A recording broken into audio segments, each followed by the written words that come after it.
Pleasant day to each and everyone. I am Dr. REXON TAGUINES, and in today's video, I'll be talking about technological tools and student engagement.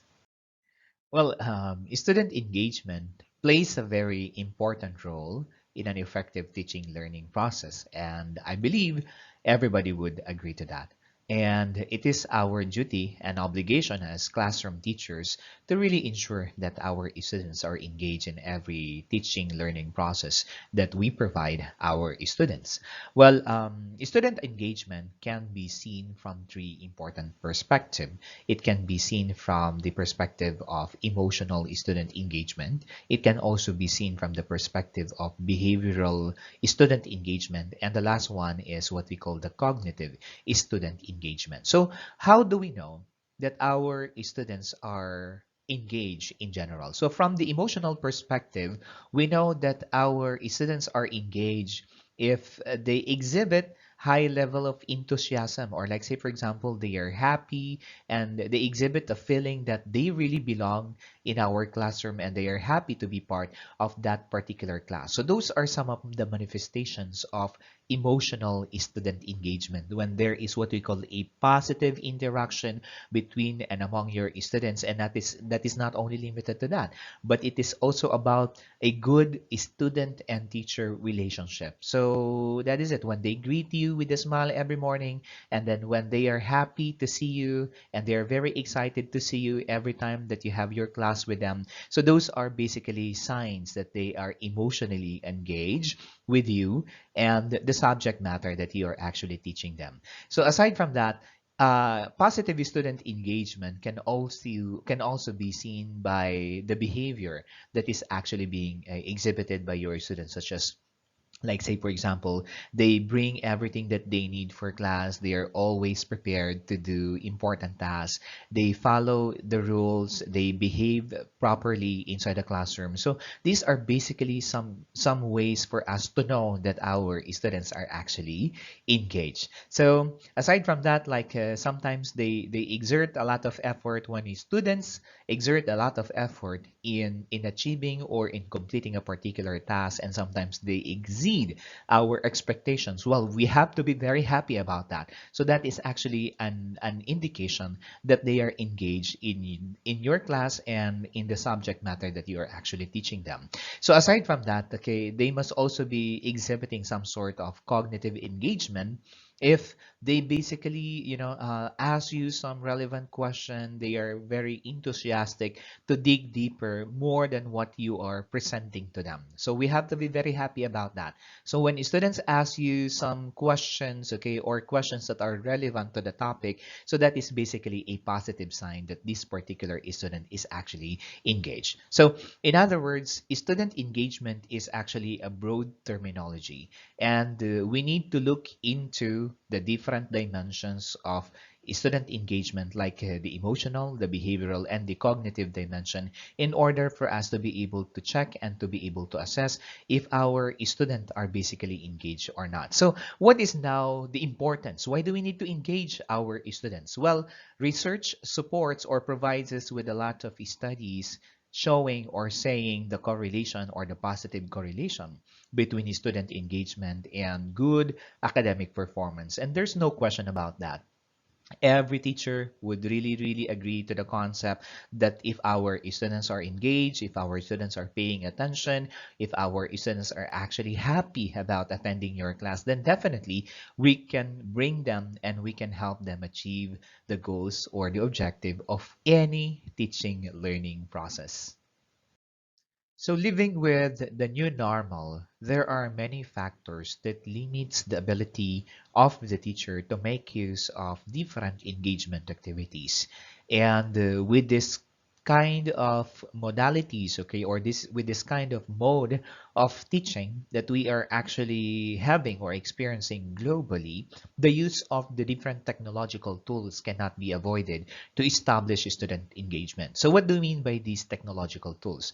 If we're talking about the different technological tools, we are talking about the different softwares and the different applications that we can integrate or that we can make use of in terms of having or in terms of conducting our online lessons or online classes. So in this particular video, I'll be presenting you with the different technological tools that we normally or that I normally employ in order to establish students' engagement.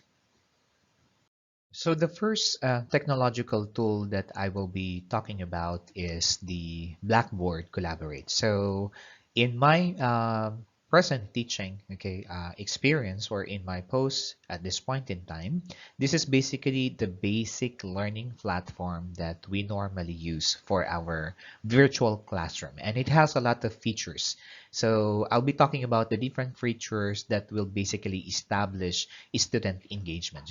Well, before we proceed to that one, there are really a lot of different strategies that we can make use of in order to establish, student engagement in online learning. So, like say for example, for Blackboard, as you can see here on the screen, we have what we call the chat feature using the Blackboard, okay? And I believe this feature is also present in Teams. This is also present in other virtual classroom platforms comparable to the Blackboard Collaborate. So that is what I normally do is I join the session early because I know we have certain limitations in terms of the number of class hours or the interaction time between the teacher and the student.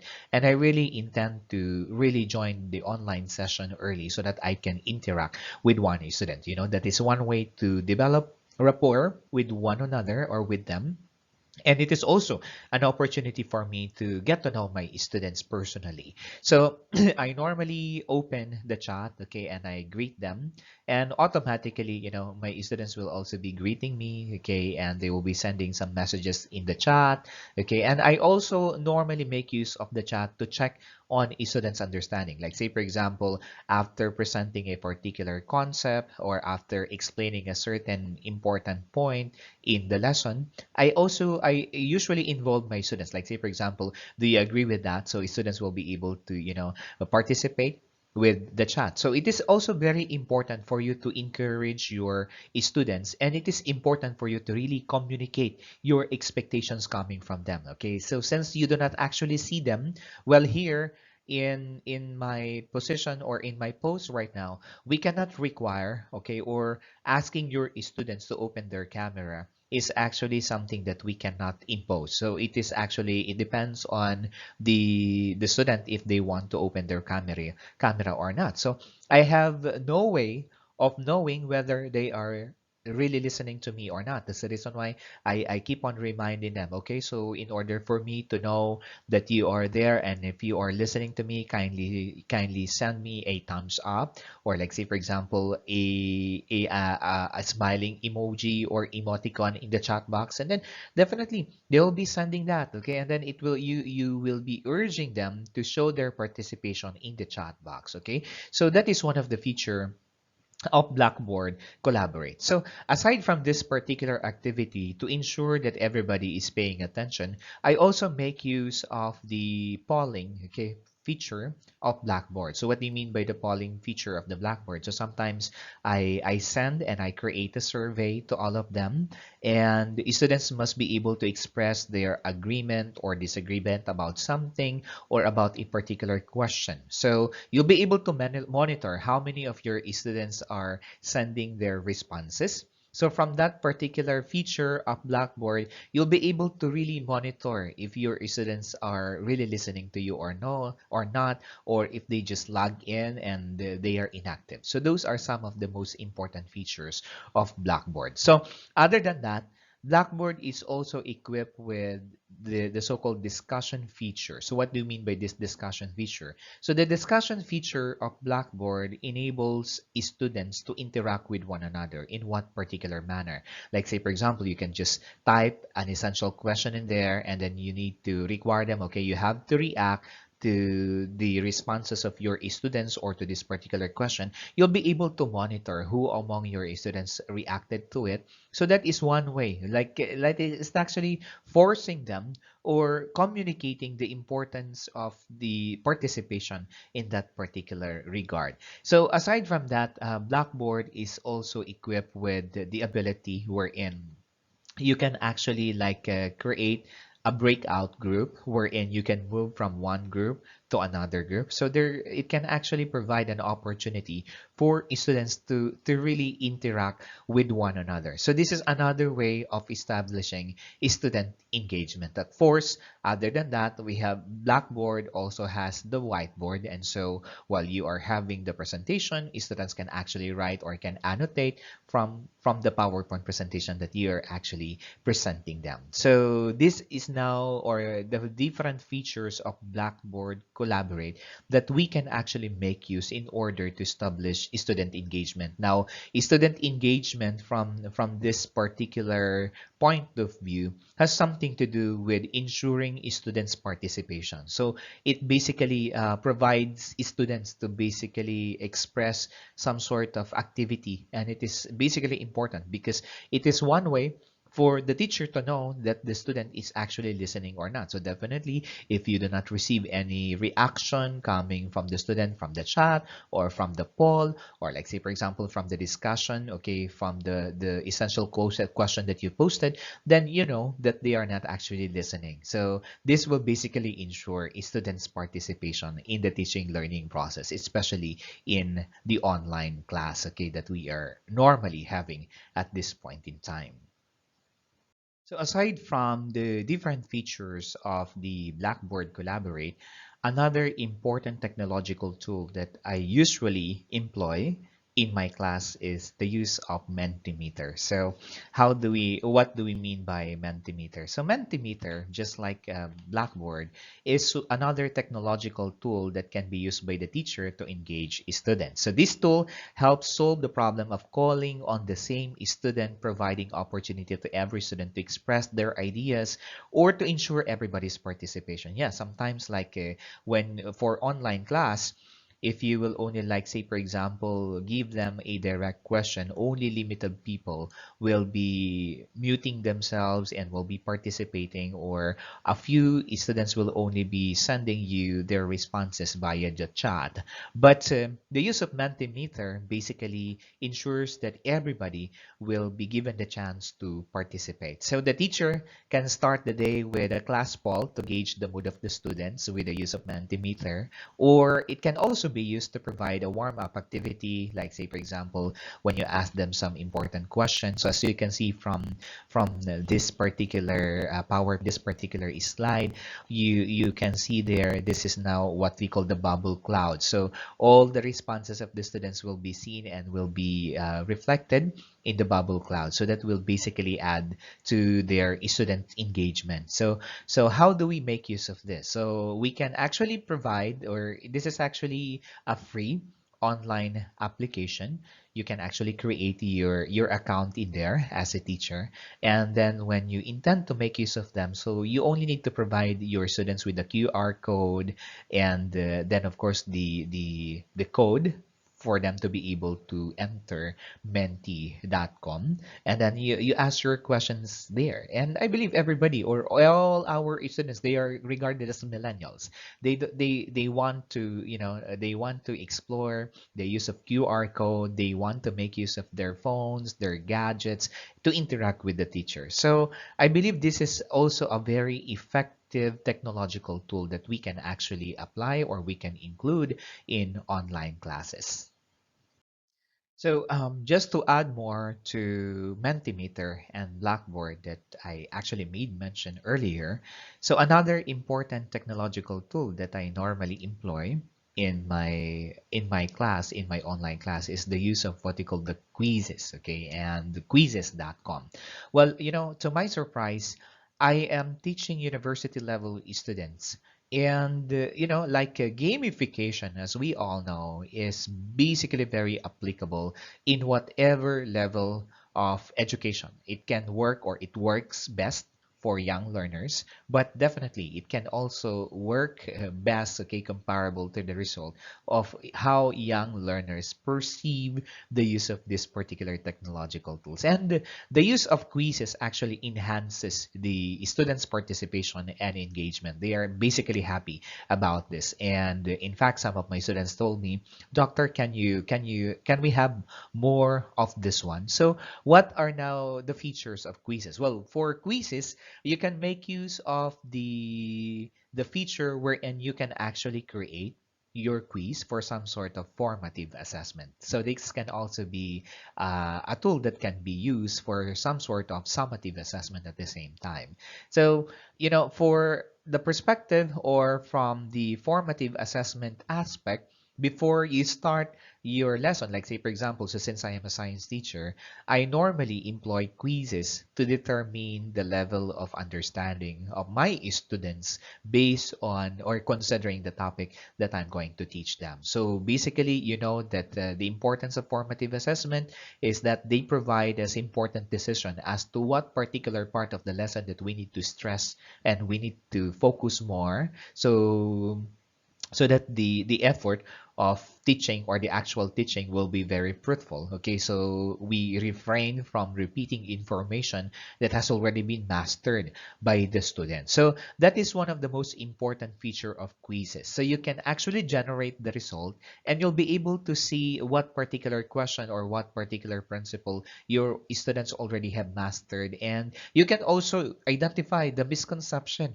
of your students about important things. And other than that, of course, they enjoy doing it, okay, just like a game show. So as you can see here, the after every question, the students are actually being ranked to those who are basically performing well, and they rank it based on who answered most of the question correctly. And towards the end, they are very happy when quizzes generate who ranked first, who ranked second, who ranked third from among your students. So that is basically adding to their excitement, okay, in the class, and they normally love doing this. So there is no question about it. So gamification, which is basically an important feature of quizzes, can basically integrate or can develop positive engagement among your students in whatever level. Okay, so it can be from the primary level, from the high school level, and even for tertiary or university level students.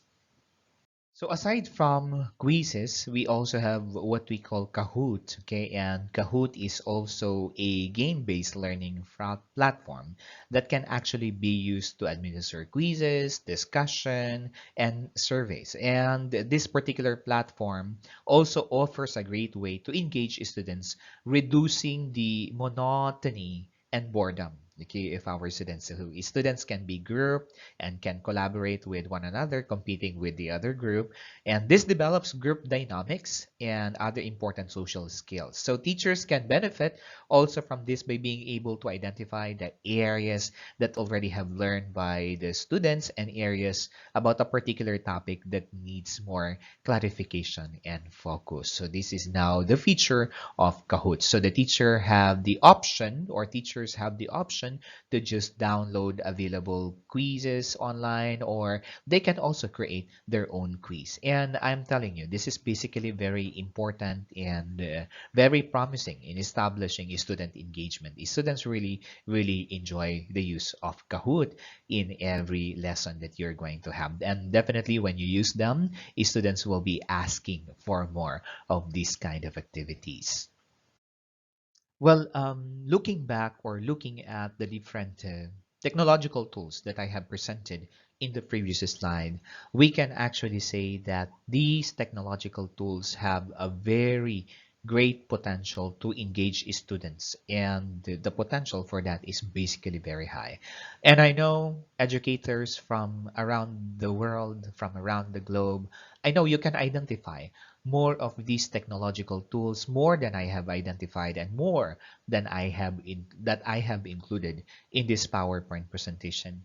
But we should always remember that their effectiveness and efficiency is still depend on the skill of the teacher. They might be promising, They might have a lot of features, but if we do not have the right skill to do them, then it's going to become very useless. So these tools surely provide a certain amount of motivation, but still, the teacher, as the facilitator of the entire educative process, must play an important role in developing student engagement. So we should not forget about that. So sometimes there are a lot of teachers who are depending so much on technology, but we have to put in mind that the teacher must always process, okay, or must always exhibit a certain positive level of behavior, and we should establish, or we should serve as enthusiastic role model to our students. So there is no such replacement to the constructive feedback, such as our phrases and compliments coming especially from a sincere teacher in developing students who are really engaged and motivated to learn. And once again, a pleasant day to each and everyone. And I hope, well, basically, the things that I mentioned are not new to everybody, but this particular video is just a short reminder for all of us that we teachers are the most important motivating factor to our students. So let us not forget about that concept. Thank you and have a wonderful day.